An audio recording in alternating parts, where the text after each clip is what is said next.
Hello दोस्तों, आज मैं फिर से आपके लिए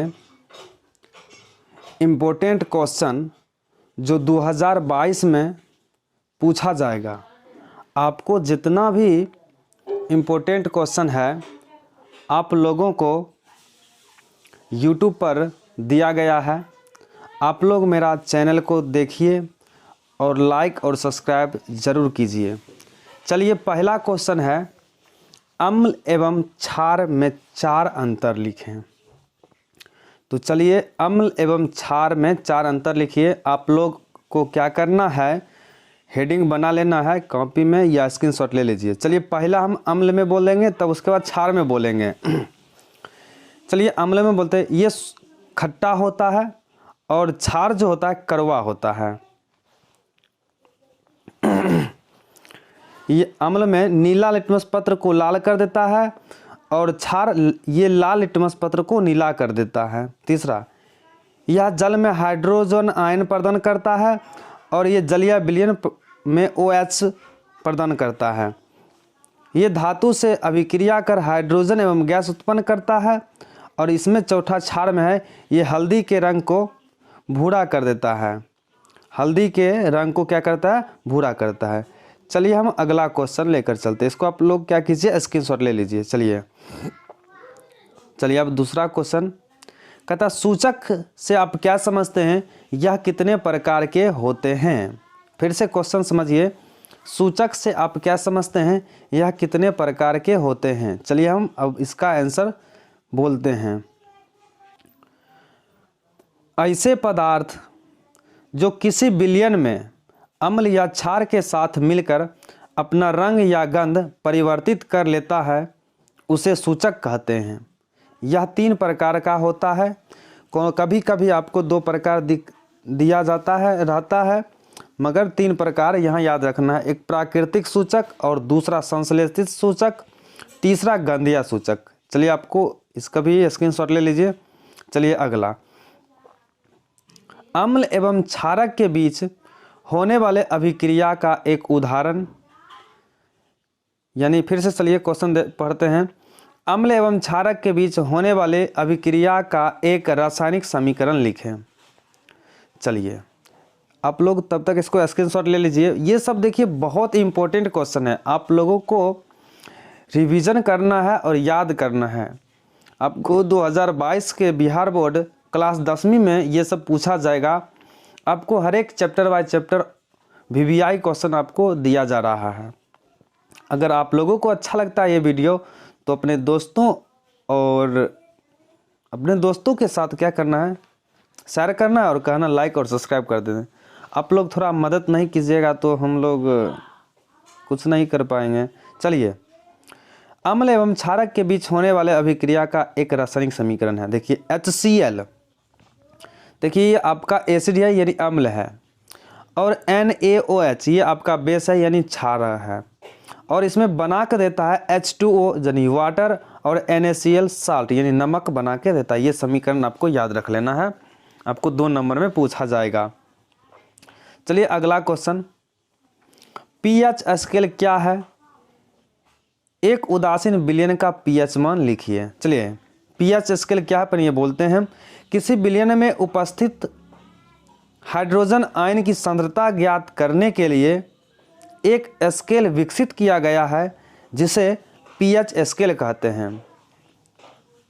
चलिए, pH स्केल का सूत्र हो जाता है कि -log1 हाइड्रोजन आयन। अब यहाँ आपको क्या कहता है, एक उदासीन विलयन का pH मान लिखिए। तो चलिए, उदासीन विलयन का pH मान कितना होता है, 7 होता है। आपको ऑब्जेक्टिव में भी पूछा जाएगा उदासीन विलयन का pH मान कितना होता है, तो आपको 7 मारना है। चलिए अब हम अगला क्वेश्चन, हमारे अमाशय में अम्ल की क्या भूमिका है। चलिए, हमारे अमाशय में हाइड्रोक्लोरिक अम्ल जठर रस से स्रावित होता है और भोजन में अम्लीय माध्यम प्रस्तुत करता है, जिससे जठर रस का पेप्सिन नामक एंजाइम अम्लीय माध्यम में कार्य कर सके या भोजन में उपस्थित रोगाणुओं को अक्रियाशील एवं नष्ट करता है या भोजन को शीघ्रता से पचाने नहीं देता है। चलिए आप लोग इसको भी स्क्रीनशॉट लीजिए। चलिए अगला क्वेश्चन, पीतल एवं तांबे के बर्तन में दही एवं खट्टे पदार्थ क्यों नहीं रखना चाहिए? चलिए, दही एवं खट्टे पदार्थ की प्राकृतिक अम्लीय होती है। अम्ल धातु में से शीघ्र ही क्रिया कर जाते हैं। यदि हम दही एवं खट्टे पदार्थ के धातुओं के पात्र में रखते हैं तो धातु से क्रिया करके विषैले यौगिक का निर्माण करता है जो हमारे लिए हानिकारक होते हैं। इसलिए पीतल के बर्तन में दही एवं खट्टे पदार्थ नहीं रखना चाहिए।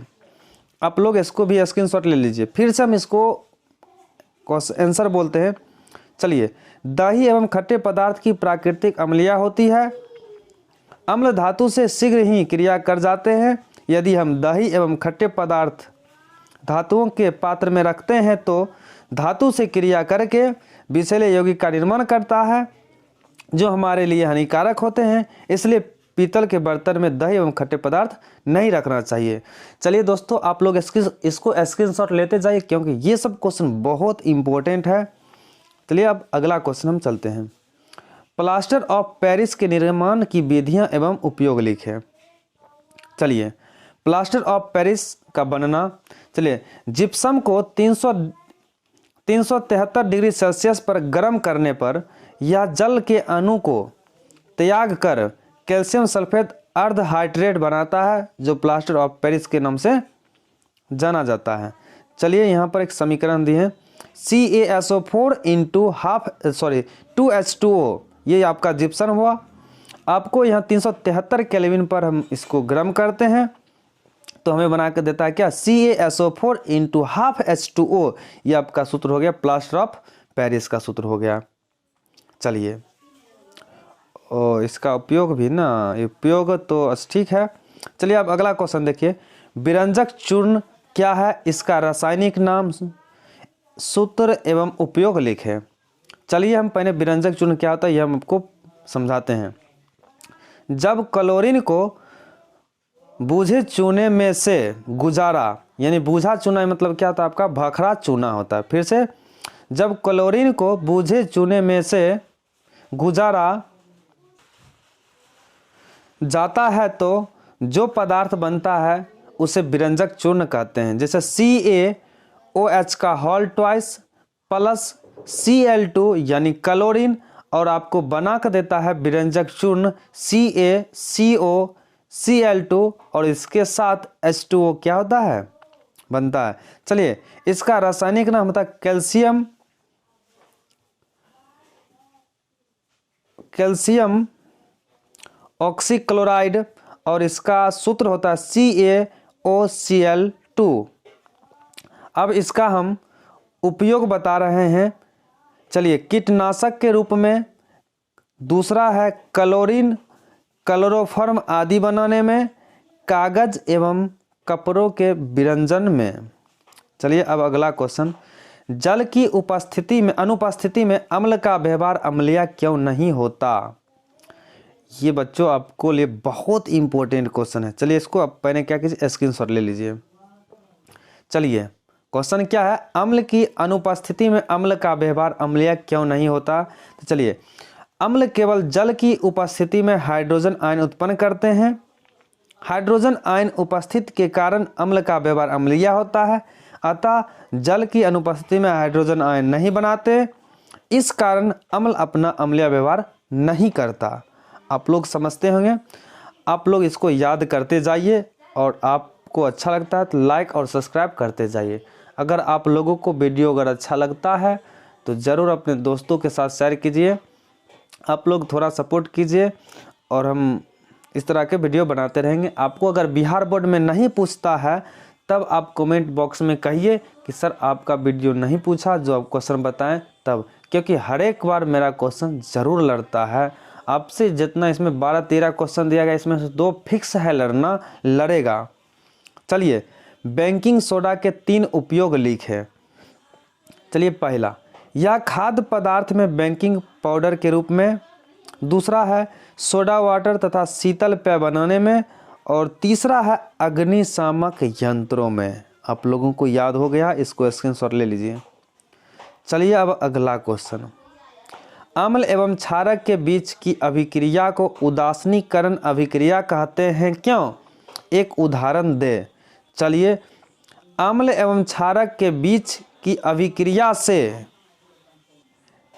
लवण तथा जल बनता है, अर्थात दोनों एक दूसरे को उदासीन कर देते हैं, इसलिए अम्ल एवं क्षारक के बीच की अभिक्रिया को उदासीनीकरण अभिक्रिया कहते हैं। आपको उदाहरण हो गया, NaOH प्लस Cl2 बना के देता है NaCl प्लस H2O। चलिए आपको अगला क्वेश्चन, आप लोग इसको स्क्रीनशॉट ले लीजिए। आपको बिल्कुल याद करना है, आपको हर एक चैप्टर से, चैप्टर वाइज चैप्टर आपको इम्पोर्टेंट क्वेश्चन ये चैनल पर अपलोड किया जा रहा है। आप लोग इसको देखते रहिए और याद करते रहिए, आपको अच्छा रहेगा। बिहार बोर्ड में 90% लाना है, तो आप लोग ज़रूर देखिए। चलिए अगला क्वेश्चन, क्लोरो क्षार प्रक्रिया क्या है? सोडियम के जलीय विलयन से विद्युत प्रवाहित करने पर यह वियोजित होकर सोडियम हाइड्रोक्साइड उत्पन्न करता है। इस प्रक्रिया को क्लोरो क्षार प्रक्रिया कहते हैं। आप लोग को वीडियो अब समाप्त हो रहा है। आप लोग अभी तक स्क्रीनशॉट लिए हैं तो वीडियो को रिमूव करके आप देख लीजिए और इसको रिवाइज कीजिए। आप लोगों को अच्छा लगेगा तो दोस्तों और को सब्सक्राइब कहिए करने के लिए। चलिए अब हम अगला नेक्स्ट चैप्टर का आपको वीडियो अपलोड बहुत जल्द करूंगा। तब तक इसको प्यार और दुलार ज़रूर दीजिए। यहीं तक रहने देते हैं।